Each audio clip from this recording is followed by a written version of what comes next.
இப்போ இந்த பிசுரையும் கட் பண்ணி எடுத்துடலாம். ஓகேவா? ஸோ வந்து இப்போ பாருங்க, இது இப்படி எடுக்கிறப்போ எல்லா ராங் சைடும் அடியில் போயிடும். ஸோ நமக்கு பீஸ் வந்து லென்த் வைஸ் அண்டு கரெக்டாக அந்த பிசுர் வந்து உள்பக்கமாக போயிடும். ஓகேவா? அவ்வளோதான். அடுத்தது நமக்கு எப்பவுமே பயாஸ் வந்து எக்ஸஸாக இருந்துச்சுன்னா ப்ராப்ளம் இல்லை, கம்மியாக இருந்துச்சுன்னா மறுபடியும் நம்ம அதை பிரித்து தைக்கிற மாதிரி இருக்கும். ஸோ அதனால முதலே வந்து தைக்கும் போதே எக்ஸஸாக வந்து தச்சு எடுத்துருங்க.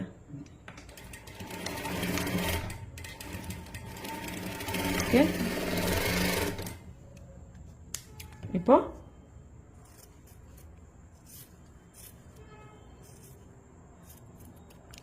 கட் பண்ணி எடுத்துக்கலாம். என்னடா மற்ற எல்லா வீடியோலையும் ஃபேஸ் காட்டி எல்லாம் பண்ணன்றீங்க. இந்த வீடியோவில் நான் ஃபேஸே காட்டியிருக்க மாட்டேன். பிகாஸ் ஸ்டிச்சிங்கில் என்ன பெருசாக இல்லை, எக்ஸஸாக சொல்கிறதுக்கு ஒன்றுமே இல்லை, ஸ்டிச்சிங் மட்டும்தான். ஸோ போன கட்டிங் வீடியோவே லென்த் வைஸ் அதிகமாக இருந்துச்சு. அதனால தான் நான் கண்டென்ட் வந்து கம்மி பண்ணி டைரெக்டாக மேட்ருக்கு வந்துட்டேன். என்ன கண்டென்ட்டோ அதுதான், சரிங்களா? ஸோ மேட்ரு எது முக்கியன்றது தான் இப்போ நம்ம பார்க்கணும்.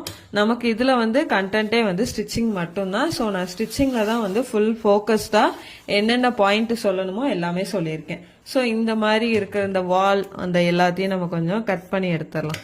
ஓகேவா? ஸோ எல்லாமே நான் எடுத்துட்டேன். பீஸ் வந்து பாருங்க நிறைய எடுத்திருக்கேன். வேண்டான்னா நம்ம லாஸ்ட்டாக கட் பண்ணிக்கலாம், ப்ராப்ளம் இல்லை. இப்போ நான் ஸ்லீவ் எடுத்துக்கிறேன்.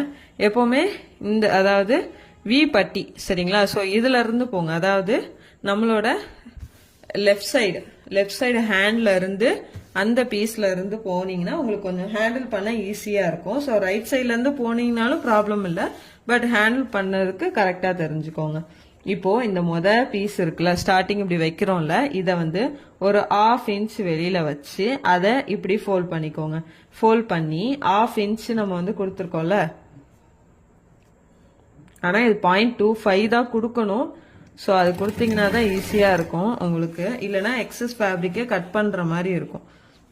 நான் எப்பவுமே என்ன பண்ணுவேன், இந்த ப்ரெஷர் ஃபுட் இருக்குல்ல, அதாவது இந்த நீடில் டு இந்த ஹோல் வரைக்கும் ஒரு ஃபுட் இருக்குல்ல, இந்த எட்ஜ் வரைக்கும் தான் நான் கவுண்ட் பண்ணி ஸ்டிச் பண்ணுவேன். அப்பதான் எக்ஸஸ் ஃபேப்ரிக் எல்லாம் நம்ம கட் பண்ணாம டக்கு டக்குன்னு ஃபினிஷ் பண்ணிட்டு போயிட்டே இருக்கலாம்.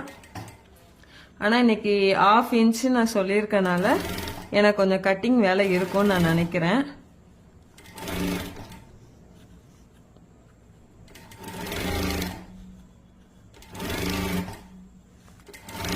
நெக் ரொம்ப முக்கியம். ஸோ ஃபினிஷிங் வந்து ஸ்லோவாக தான் நான்